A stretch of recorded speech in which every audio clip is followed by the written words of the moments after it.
Mga idol rings,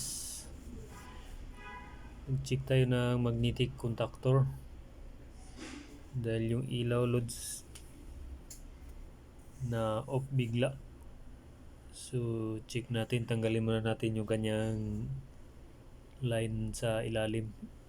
Yun yung papunta dun sa mga ilaw loads. Check natin kung bakit walang ilaw dun sa loob. Malamang loads itong magnetic contactor ay defective.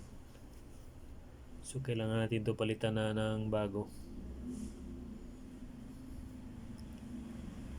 Tanggalin muna natin loads, tapos testera natin. Sunod natin pagtanggal loads, ito namang sa line sa taas.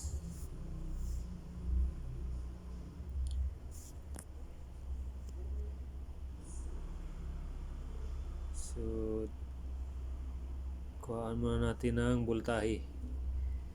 Kung wala talaga siyang voltahe o ano talaga ang nagkaroon ng problema. So meron siyang, ito lang yung na-reading niya loads.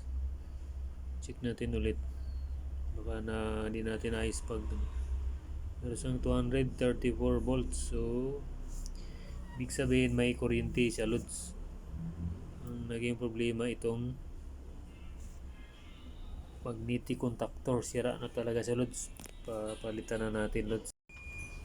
Tanggal na natin loads, palitan na natin ang panibagong magnetic. Ikabit na natin.